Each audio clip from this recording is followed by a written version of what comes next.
All right, the Senate has just passed a bill that would allow 9/11 victims to sue Saudi Arabia that might have been complicit, or at least higher-ups in Saudi Arabia might have been complicit in the 9/11 attacks. The 28 pages in that report that details what happened and why on 9/11 been kept from the public that seemed to link some Saudi participation in the event. This bill is far from a sure deal. It goes to the House. They work up their own version, then to the President, and the President has already said he doesn't think this is a good idea. For one thing, his fear is that it would allow foreign nations to not only be sued, something that would be risky and would happen to us, but that in the Saudis' case, they might make good on a threat to sell the some $700 to $750 billion worth of Treasury securities and dump them on the market and really gouge us. A lot of people have been saying, well, where are you going to go if you do that? It hurts you more than us. But be that as it may, step one in this rather uphill process is done. A reaction now from Ken Cuccinelli, among other things, the former Attorney General, fine state of Virginia. I do want to get on to issues at hand that you and I had agreed to, sir. So if you don't mind, picking your brain on reaction to this. It's an uphill battle, but effectively allowing 9/11 victims' families to sue Saudi Arabia. Where do you think it's going?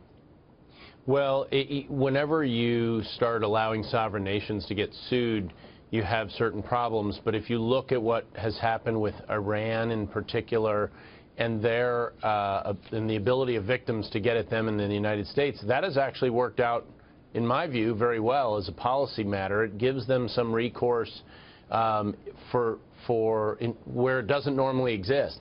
Saudi Arabia presumably wasn't officially involved, but the continuing concern that there were higher-ups in that government, and let's face it, the strain of Islam, Wahhabism, if I'm even saying it correctly, that is the most violent, most prone to terrorist attacks, comes from Saudi Arabia. So it is not at all unusual to think that looking to the source of the violence is a place to look to as a source for compensation. You know, again, as a Virginian yourself, of course, former Attorney General, I don't know where you're a young guy, but what your whereabouts on 9/11, but obviously a lot of families who lost loved ones on 9/11 at the Pentagon attack, they feel that this is their right, that if Saudi Arabia was complicit or some in the royal family were complicit, they have a right to sue, and there's no way they could be told otherwise. Now, when we dealt with this with Libya in the days of Muammar Gaddafi, he outright made a payment, a large payment, that didn't involve, a sovereign government, making a claim one way or the other. Do you think that's how this ends up? I think that's a strong possibility, especially when it's already happened once before. The difference there was, I think we all understand or presume that Muammar Gaddafi was actually involved. He actually participated in the strategy that terrorism was a part of. I doubt you're going to see that, say, in the Saudi royal family. Lockerbie, Scotland. Yes, Lockerbie. Yeah. Go ahead, I'm sorry. Specifically. Well, there's also bombings in Europe as well, and I doubt you're going to see the same kind of complicity from the Saudi royal family, but we don't know for sure. But let's assume that doesn't happen. Then you have a very different circumstance where you do have individuals who are responsible, but not a sovereign government. So how do you get jurisdiction over them? And presumably this bill is an attempt to do just that. All right, talk about overreach and the reason why I had you. I'm so sorry time is tight. But now we have all this transgender bathroom requirements that all states must comply with.